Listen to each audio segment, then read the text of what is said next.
새벽 기도회가 마지막 날 저희가 함께 모여 주 앞에 예배하고 있습니다. 오늘은 특별히 주님이 원하시는 교회를 만들라라는 제목을 가지고 전체적인 결론에 대한 이야기를 조금 나눠보려고 합니다. 설립 76주년을 기념하여서 우리를 향한 하나님의 뜻이라는 주제를 가지고 한 주간 말씀도 보고 묵상도 하고 기도도 하는 그런 시간을 가졌습니다. 주님이 원하시는 교회를 만들라, 어려운 주제입니다. 하지만 우리가 이 고민을 놓을 수가 없죠. 도대체 주님은 왜 우리를 교회로 불러 모아 주셨고, 주님은 어떤 마음을 우리에게 허락해 주셔서 그 마음을 품으며 삶을 살게 하시는지, 또 교회가 어때야 하는지에 대한 고민을 우리는 늘 가지고 살아야 합니다. 우리가 생각하는 교회의 모습도 교회 밖에 세상 사람들이 생각하는 교회의 모습도 다 중요해요. 근데 그 중에 가장 중요한 것은 주님이 원하시는 교회예요. 주님이 어떤 교회를 원하시는가 하는 것이 가장 중요합니다. 왜냐하면 그 이유는 자명합니다. 교회의 그 창립자는 예수 그리스도이시고 주님은 교회의 머리시기 때문에 그래요. 주님이 원하심 앞에 우리 광주 계림교회는 늘 부족하지만 주님의 뜻을 쫓아서 매번 삶을 살아야 하고, 각오하고 결단한 일이 있다 한다면 그것을 몸부림치면서 이겨 주님의 뜻을 쫓아야 하는 것이 우리의 사명이 되는 겁니다. 저는 계시록에 기록되어 있는 소아시아 7교회를 통해서 주님이 원하시는 교회를 찾아보려고 해요. 76주년을 맞는 광주 계림교회가 하나님의 음성을 듣고자 하는 거예요. 도대체 하나님은 7교회를 그 별과 그 다음에 그 촛대를 들고 교회를 이렇게 순방하시면서 그들에게 하셨던 음성을 우리가 한번 들어보자는 거예요. 그래서 그 주님이 원하시는 교회를 우리가 세워내는 겁니다. 그 첫 번째로 우리가 봐야 될 교회는 에베소 교회예요. 에베소 교회에 대한 하나님의 음성. 주님은 주님의 삶을 사랑하며 성장하는 교회여야 된다고 분명히 말씀하고 계셔요. 주님의 삶을 사랑하며 성장하는 교회. 에베소 교회 특징은 뭡니까? 수고하고 애쓰고 복음도 전하고 인내도 하고 다 했다는 거예요. 그런데 처음 사랑을 버렸대요. 계시록 2장 4절에 보면 그러나 너를 책망할 것이 있나니 너의 처음 사랑을 버렸노라 라고 말해요. 처음 사랑을 버렸노라 라고 말하니까 내가 주님을 처음에 뜨겁게 사랑했던, 열심히 사랑했던, 그래서 이제 내가 조금 게으르고 나태해져서 그 마음이 조금 식었었지 라고 이렇게 생각합니다. 근데 성경을 조금 자세히 들여다보면 이 처음 사랑에서 무엇을 찾을 수 있냐면 주님이 나에게 베풀어 주신 주님의 사랑을 찾을 수 있어요. 성경을 보면 주님은 믿음을 처음에 물으셔요. 믿음이 적은 자들아 하셨다고요. 근데 교회 공동체가 된 다음부터는 사랑을 물으셔요. 왜 너희에게는 사랑이 없니? 라고 물으셨어요. 주님의 그 십자가의 사랑, 이 사랑은 나같이 연약하고 죄 많고 뿐만 아니라 가난하고 병들고 소외되고 아픈 사람들을 위해서 주님은 그 십자가의 사랑을 우리에게 보여주셨다는 거예요. 그게 처음 사랑이에요. 나 같은 것이 하나님의 은혜로 말미암아 십자가의 사랑을 만났어요. 그래서 내가 믿음을 갖게 되었고, 그래서 내가 주님의 삶에 따라 주님을 사랑하며 살겠노라고 결단을 한 거예요. 내가 처음에 열심을 가졌던 이유가 뭐냐는 거예요. 주님의 그 사랑 앞에 내가 꼬꾸라졌던 거예요. 그런데 지금은 어때요? 주님의 그 사랑을 다 잃어버렸어요. 나에게 베푸신 은혜도 잃어버렸고 나에게 베풀어준 주님의 사랑도 잃어버렸어요. 내가 연약하고 가난하고 병들고 고나고 힘들 때마다 주님은 나에게 사랑을 보여주시려고 매번 찾아와 주셔서 그 은혜를 베풀어 주셨는데, 그래서 내가 주님을 사랑하겠노라고 그 고백을 했던 그 이야기들을 새카맣게 잃어버리고 삶을 살았다는 거예요. 마태복음 25장 40절에 보면 그렇게 말씀하셔요. 그래서 너희들 처음 사랑을 다시 찾아라 라고 명령하시면서 임금이 대답하여 이르시되 내가 진실로 너희에게 이르노니 너희가 여기 내 형제 중에 지극히 작은 자 하나에게 한 것이 곧 내게 한 것이다 라고 말씀하셔요. 그러니까 주님의 처음 사랑을 받은 사람은 주님이 나를 사랑하시고 은혜를 베풀어 주신 사랑을 깨닫고 내가 주님을 사랑하겠습니다 라고 고백했던 시작이 있고, 그럼 삶을 어때야 하냐면 주님과 같이 금졸인 사람, 헐벗은 사람, 병든 사람, 그러면서 옥에 갇힌 사람, 주님의 사랑이 필요한 사람, 나도 주님의 삶을 쫓아 살아야 한다는 우리의 삶의 몸부림이 있어야 하는 거예요. 에베소 교회의 특징이 뭡니까? 참 헌신도 하고 수고도 하고 서로 사랑도 하고 부흥도 하고 열심히 해요. 그런데 그 안에서는 사랑이 없어요.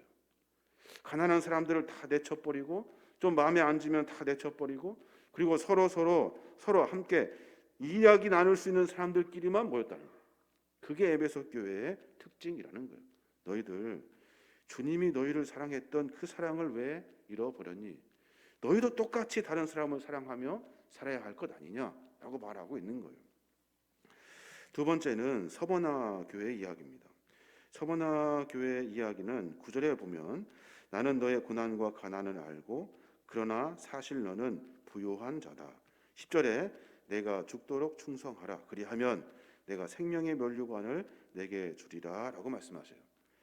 교회의 특징은 뭐냐면 칭찬받은 교회예요. 잘하고 있다. 참 잘하고 있다. 성도들이 가난하고 그리고 성도들이 연약하고 성도들이 힘들지만 너희들은 그렇지 않아. 부유한 자야 라고 말씀하고 계시는 거예요. 어려움이 있고 가난이 있지만 부유하다, 잘하고 있다라는 말씀을 하고 계시다고. 하나님의 평가는 굉장히 중요합니다. 그런데 우리는 하나님의 평가보다 사람의 평가에 더 목말라 하고 있어요. 사람들이 나를 어떻게 생각할까를 가지고 삶의 방향을 정한다고요. 서문학교의 사람들은 볼품 없어요. 성도들은 다 가난했고 어려웠고 힘들었고, 세상 사람들이 볼 때 평가가 그래요. 쟤네들 그렇게 힘이 없어서 무슨 일을 할까 하지만 하나님의 평가는, 주님의 평가는 너희들 잘하고 있다. 너희들은 세상의 그 어느 사람들보다 어느 공동체보다 가장 부유하다라고 말하고 있는 거예요. 서번의 교회를 향한 주님의 음성은 그러니까 너희들은 끝까지 자부심을 가지고 충성해라 라고 이야기하고 있는 거예요. 생명의 면류관을 내가 너에게 줄 거니까 낙심하지 말고 포기하지 말고, 어렵지만 힘들지만 가난하고 궁핍하지만 잘하고 있어. 그 일을 끝까지 감당해 라고 이야기하고 있는 거예요. 과부의 두 입전을 받으시던 주님이셔요. 가난하고 사람 볼 때 볼품없지만 그들을 통해서 하나님은 일하시는 거예요. 우리가 할 일은, 우리가 맡은 일은 헌신하고 충성하는 일이에요. 나머지는 주님이 하셔요. 별걸 다 생각하고 고민하는 것이 아니라 나에게 맡긴 일, 나같이 부족한 사람에게 하나님 왜 일을 맡기셨을까 하는 고민을 가지고 묵묵히 감당하는 거예요.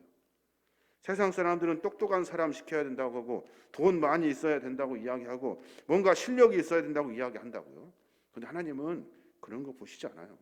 맡긴 일에 충성을 다해라. 최선을 다해라. 나머지는 내가 할게 라고 말씀하고 계시는 거예요. 시편 84편 10절에 보면 그런 고백이 생각이 납니다. 주의 성전에서 보내는 하루가 다른 곳에서 첫날을 지내는 것보다 낫습니다. 그러므로 내가 악인들의 집에 사는 것보다 내 하나님의 집에 문지기로 있는 것이 더 좋습니다 라는 그 시편 기자의 고백이에요. 내가 악한 것에 사는 것보다 성전에 있는 것이 더 좋고, 내가 세상 사람들의 높임을 받는 자리보다 성전에 문을 지키는 것, 하찮은 일이라도 성전에 있는 것이 더 좋습니다. 왜냐하면 나의 부족함을 다 받으시고 내가 하나님 앞에 할 수 있는 헌신과 충성의 일에 내가 최선을 다하겠습니다 하는 고백이 그 안에 들어있는 거예요.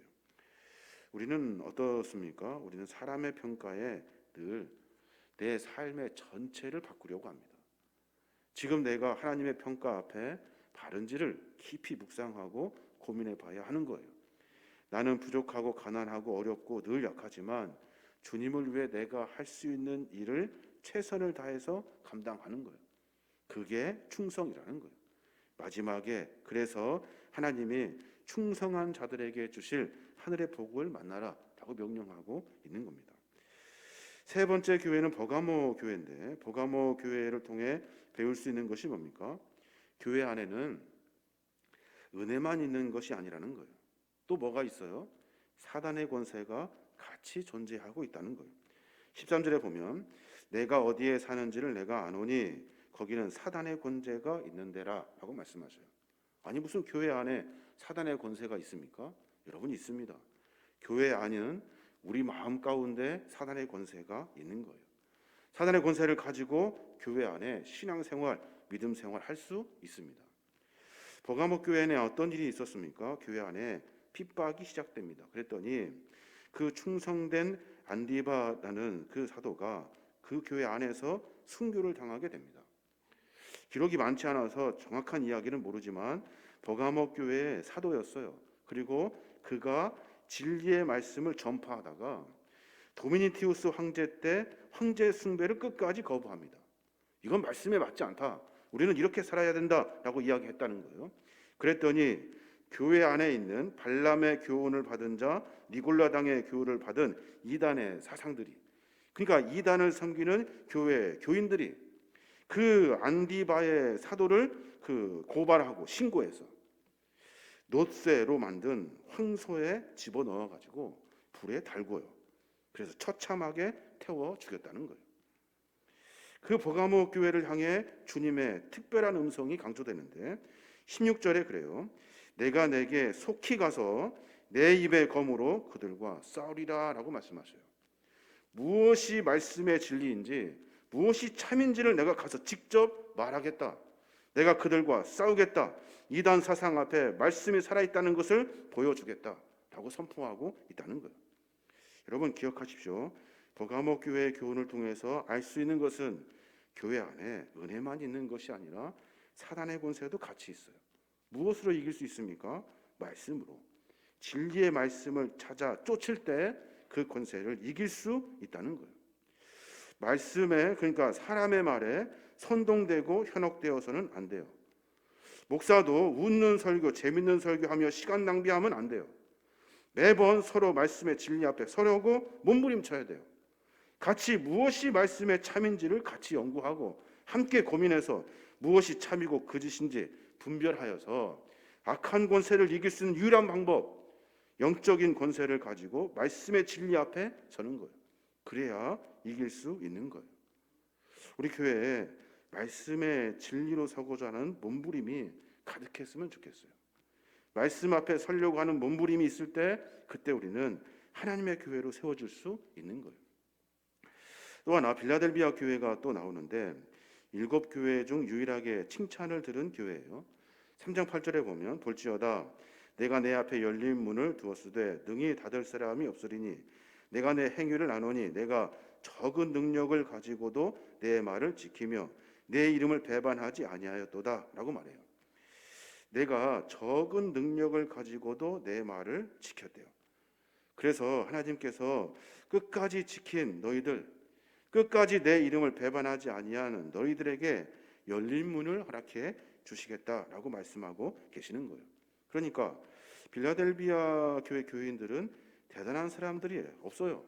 대단하지가 않아요. 능력이 많지 않아요. 큰 사람도 없어요. 화려하지도 않아요. 교회가 크지도 않았다고요. 근데 인대의 말씀을 지키며 충성을 다하는 사람들의 신앙의 모임, 그 공동체를 통해서 하나님은 하늘의 문을 열어주시고 너희들에게 하늘을 소유할 수 있도록, 천국을 소유할 수 있도록 하셨다는 거예요. 끝까지 승리하고 끝까지 충성하는 교회, 내가 세상의 것에 마음 뺏기지 아니하고 부족하고 약하지만 끝까지 충성하는 교회 성도들을 통해서 하나님은 하늘의 보좌를 허락해 주신다는 거예요. 지금 잘하지만 끝까지 해야 한다는 거예요. 내가 가진 것 부족하고 약하지만 끝까지 너에게 좋아할 면류관이 빼앗기지 아니하도록 마지막까지 최선을 다해라 라고 이야기하고 있는 거예요. 적은 능력, 그리고 연약한 존재이지만 하나님을 의지하고 신뢰하며 끝까지 믿음 붙들고 살 때 그때 하나님은 우리에게 은혜를 베풀어 주신다는 거예요. 두아디라 교회의 특징이 있는데, 두아디라 교제에 보면 2장 19절에 내가 내 사업과 사랑과 믿음과 섬김과 인내를 아노니 내 나중 행위가 처음 것보다 많도다 합니다. 이걸로 그럴게요. 처음 것보다 많다. 무슨 말입니까? 뒤로 갈수록 너의 악이 처음보다 점점점 많아졌다는 거예요. 하는 사랑도 믿음도 섬김도 인내도 다 알아요. 처음에는 잘했어요. 근데 뒤로 갈수록 악한 것들이 훨씬 더 많아졌다는 거예요. 왜 그렇습니까? 교회 안에 거룩이라는 것이 사라졌어요. 거룩. 그러면서 서로 타협하며 살아요. 괜찮아 이 정도면 하면서 다 넘어갔다는 거예요. 특별히 무슨 일이 있었습니까? 이세벨을 쫓아다니는 사람들을 용납하기 시작했어요. 이세벨이 뭐예요? 이세벨은 행음을 하는 사람들이죠. 그리고 이세벨은 쾌락을 쫓는 사람들이에요. 근데 이세벨을 섬기는 사람들이 교회 안에 들어왔어요. 그러면서 서로 인정하며 괜찮아 하며 갔다는 거예요. 그러면서 교회 안에 거룩이 사라져 버리고 처음에 하는 믿음과 섬김과 인내가 다 사그라져 버리고 결국에는 처음보다 더 악한 일들이 삶 가운데 가득 채워지게 되었다는 거예요. 그래서 교회 안에 사랑도 있고 섬김도 있고 인내도 있고 성장도 하는데 거룩이 없어요. 두아디라 교회는 처음 에베소 교회와는 반대해요. 에베소 교회는 약한 자들을 용납하지 않고 거짓된 것들이 들어오면 사정없이 내쫓았는데, 그래서 자기들끼리만 살려고 했는데, 그런데 이 두아디라 교회는 다 용납했다는 거예요. 그저 다 같이 거룩이 사라지고 괜찮다 하면서 다 받아들였다는 거예요. 그랬더니 교회 안에 음행하는 자들이 일어나게 되고 교회 안에 쾌락에 빠지게 되고 그러면서 사랑도 섬김도 인den도 다 사라지고 없어지게 되었다는 거예요. 교회 안에 이 거룩이 무너지면 그것은 교회가 아니죠. 교회의 그 거룩의 개념은 구별되는 거예요. 세상과 다른 거죠. 우리는 무언가 세상과 다른 방식으로 삶을 살아야 하는 거예요. 이게 바로 교회의 거룩이에요. 이 두아디라 교회는 이 거룩이 사라졌다는 거예요. 거룩하게 살다가 거룩하게 죽어야 되는데 이 두아디라 교회는 이 거룩이 무너져 버려서 부흥하다가도 사랑하다가도 섬기고 인내하다가도 결국에는 악한 권세에 다 무너져 버렸다는 거예요. 여러분, 적당히 신앙생활하는 거, 타협하는 거, 세상의 방법을 은근히 살짝은이 들어와서 교회를 만들려고 하는 일들, 이런 일들은 과감하게 이겨야 돼요. 우리가 하나님 앞에 무엇이 옳은지 그른지를 분명하게 구별해낼 수 있어야 하는 겁니다. 내 자신도 마찬가지고 교회 공동체도 마찬가지예요. 여섯 번째 우리가 봐야 될 교회는 4대 교회예요. 4대 교회. 3장 1절에 보면 사대교회 사제에게 편지하기를 하나님의 7영과 7별을 가진 이가 가라사대 내가 내 행위를 아노니 내가 살았다 하는 이름은 가졌으나 죽은 자로다 라고 말해요. 교회가 살아있는 것 같은데 사실은 죽었대요. 살았다 하는 이름은 가졌으나 죽은 성도, 살았다 하는 이름은 가졌으나 죽은 교회. 이 하나님의 안타까움을 우리가 봐야 돼요. 무슨 말입니까? 영적으로 파산됐어요. 껍데기만 남아있는 교회예요. 오늘날의 그 유럽 교회 같은 모습이죠. 점점 우리가 그렇게 따라가고 있어요. 겉으로는 큰 교회 같아요. 그런데 세상에서 가장 추접한 일들이 교회 안에서 벌어져요. 세상에보다 더 악한 일들이 교회 안에 벌어져요. 대형 교회면 뭐합니까? 외모는 대형 교회지만 내적으로는 영적으로 완전히 파산된 교회. 무엇이 옳고 그른지를 구별하지 못하는 교회. 요즘 많은 교회들이 그런 문제로 다 무너져 버리고 있어요. 영적으로 파산되지 않기 위해서는 어떻게 됩니까? 내 삶을 세상과 섞여지지 아니하도록 내가 하나님의 기준으로 삶을 살려고 하는 몸부림이 우리 안에 있어야 돼요. 내려놔야 되고 또 그리고 다 우리가 삶을 드려야 하고 내가 욕심껏 사는 것이 아니라 내 삶을 내어드리는 삶으로 살아야 한다는 거예요. 살아있는 것처럼 보이지만 죽어가고 있다는 거예요. 무언가 팔팔하고 대단할 것 같은데 안에 들어가다 보면 아무것도 아니라는 거예요. 아무것도. 진리가 진리되지 못하고 말씀이 다 사라져 버리고 그 안에 하나님을 쫓는 헌신과 사명이 다 사라져 버렸어요. 사대교회는 거짓 명성만 가진 교회가 되었다는 거예요. 사대는 기독교 역사상 명목뿐인 기독교, 명목뿐인 교회, 이름만 교회인 것을 우리에게 보여주고 있어요. 살아있는 것 같은데 사실은 죽었어요. 우리 교회도 마찬가지죠. 겉으로는 이렇게 멋있고 화려한 것 같아요. 그런데 안쪽으로 영적으로 무너지면 안 돼요. 우리의 믿음과 신앙이 어디에 고정되어 있는지를 스스로 고백할 수 있어야 하는 거예요. 너는 어떤 것을 기준으로 삶을 사니? 라고 물을 때 나는 나 중심이 아니라 주님이 원하시는 삶으로 삽니다. 너는 어떤 삶을 살려고 몸부림치니? 나는 내 욕심이 아니라 주님이 살으셨던 그 사랑의 삶을 실천하며 살고자 하는 겁니다. 거기에서 영성이 시작되는 거예요. 마지막 라오디아 교회의 이야기를 우리가 들어보려고 하는데, 라오디아 교회의 특징은 뭡니까? 차갑지도 않고 뜨겁지도 않고. 뜨거운 교회여야 되는데 그런데 차갑지도 않고 뜨겁지도 않아요. 3장 15절에 보면 내가 내 행위를 아노니 내가 차지도 아니하고 더웁지도 아니하도다. 내가 차든지 더웁든지 하기를 원하노라 라고 말해요. 잘 아는 본문이죠. 차든지 덥든지 선택하라는 거예요. 하나님은 뜨거움을 원하신다는 거예요. 교회의 매력은 성도들의 매력은 뜨거움이 있어요. 열정이 있다고요. 열심에 있어요. 내가 주님을 위해 최선을 다하려고 하는 몸부림에 있어요. 성령 충만한다는 이야기, 그 이야기를 통해서 영적으로 뜨거워져야 한다는 우리의 삶을 결단해 보게 돼요. 3장 17절에는 내가 말하기를 나는 부자라 부요하여 부족한 것이 없다 하나 내 공고한 것과 가련한 것과 가난한 것과 눈먼 것과 벌거벗은 것을 알지 못하는도다 라고 말해요. 야, 차든지 뜨겁든지 해. 그랬더니 뭐라고 하는 말이 나는 괜찮아. 나는 정상이야. 나는 부자야. 나는 부요해. 야, 그거 안 해도 돼. 적당히 해도 돼. 그랬더니 하시는 말씀이 야, 너처럼 공고한 사람이 없고 가련한 사람이 없고 가난한 사람이 없고 너처럼 눈먼 사람이 없고 벌거벗은 사람이 없다 라고 말씀하시는 거예요. 차든지 뜨겁든지 해야 되는데 그렇지 않으면 야, 너처럼 참 불쌍한 사람이 없다 라고 주님 말씀하고 계시는 거예요. 왜 미지근합니까? 적당히 믿고 싶으니까. 깊이 관여하고 싶지 않아요. 이게 우리 요즘 시대의 삶의 모습들 아닙니까? 저들은 영적으로 보면 가장 비참한 사람들이래요. 이것이 라오디아 교회의 특징이라는 거예요. 겉으로 보면 멀쩡한 것 같아요. 부유한 것 같아요. 잘 사는 것 같아. 근데 영적으로는 가장 공고하고 가장 불쌍하고 제일 가난하고 제일 눈이 멀었고 벌거벗어서 창피한지도 모른다 라고 주님이 가르쳐주고 있는 거예요.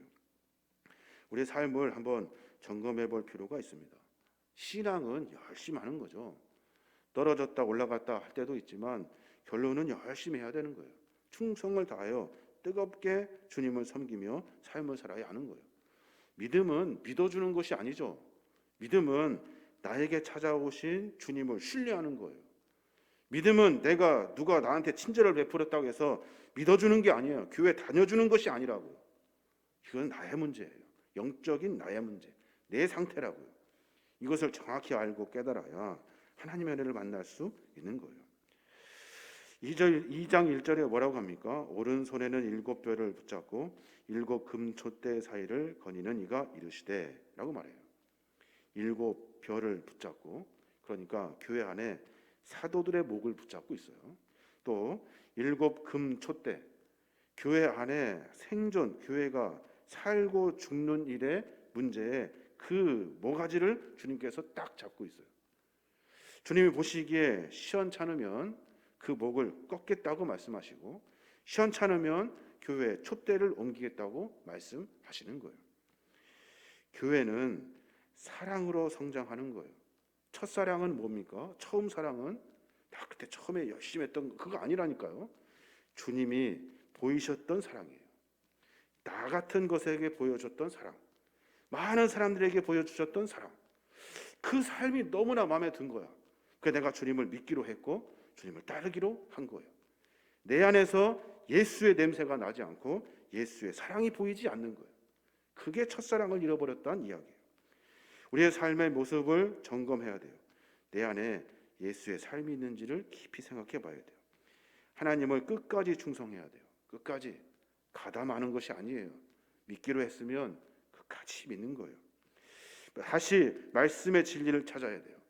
맨날 웃고 시덕거리고 장난치듯이 그런 거 좋아하고 쫓아다니는 것이 아니에요. 말씀의 깊이를 찾아야 돼요. 어떻게든지 연구해서 주시는 지혜를 가지고 삶을 살아야 돼요. 그게 말씀이 진짜예요.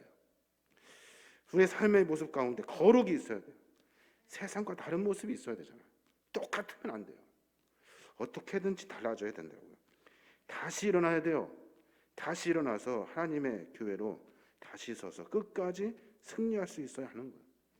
우리 안에 성령 충만이 있어야 됩니다. 성령 충만은 뜨거움이에요. 뜨거움은 뭐예요?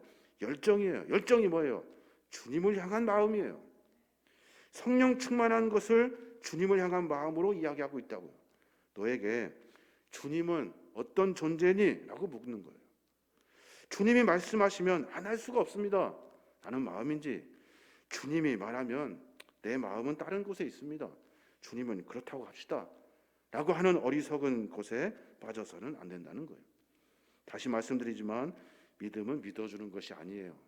교회는 교회 다녀주는 것이 아니에요. 여러분 각자의 문제예요. 죽느냐 사느냐의 문제는 여러분에게 달려 있는 거예요. 그러니까 결단하고 몸부림치는 거예요. 그래서 세상에 살다가 교회 공동체로 모이는 거예요. 이곳은 세상의 공동체가 아니라고요. 하나님의 공동체고 하나님의 사역을 감당하는 사람들의 모임이에요. 코로나로 인해서 많은 것들이 어려워졌다고 이야기합니다. 여러분 반드시 기억하셔야 돼요. 교인의 많고 적음에 문제가 있는 것이 아니에요. 재정의 많고 적음에 문제가 있는 것이 아니고 교회가 크고 작음의 문제가 아니에요. 개인 각자의 마음이 하나님에게 향하여 짓는가 하는 것을 시대적인 문제로 하나님이 묻고 계시는 거예요. 너 이런 상황에서도 신앙 지킬 수 있겠니? 믿음 가지며 끝까지 하나님과 함께 할 수 있겠니? 라고 묻고 계시는 거예요. 그 과정을 버틴 사람은, 그 과정을 이긴 사람은 그 사람들을 통해서 하나님이 다시 하나님의 역사를 만들어 가시는 거예요. 알곡과 쭉정이 있죠. 채를 탁 철면 쭉정이 확 날아가잖아요. 다 같이 있으면 누가 쭉정인지 알곡인지 잘 몰라요. 문제가 있을 때, 상황이 어려울 때 그때 여실히 드러나는 거예요. 우리의 신앙을 다시 점검해 봤으면 좋겠어요. 일곱 교회의 그 책망과 칭찬을 듣고 고칠 것이 무엇인지 다시 생각하고, 여러 이야기 드렸습니다마는 다시 우리의 신앙을 붙잡아야 돼요. 하나님의 뜻은 뭘까요? 하나님의 뜻은 이해할 수도 상상할 수도 없죠. 근데 분명한 것은 있어요. 분명한 것이 뭐예요? 너가 주 앞에 나오라 하는 것이 하나님의 뜻이에요. 우리 모두가 다 하나님의 뜻을 쫓아 나오라 명령하신, 주 앞에 서라 명령하신 그 명령을 쫓아 주 앞에 나가는 거예요. 이 모습이 우리 안에 있어야 될 줄로 믿습니다. 그래서 77주년을 지나고 앞으로 주님이 다시 오시는 그날까지 믿음과 신앙을 가지고 충성을 다하는 우리 모든 믿음의 종들 되시길 주님의 이름으로 축원합니다.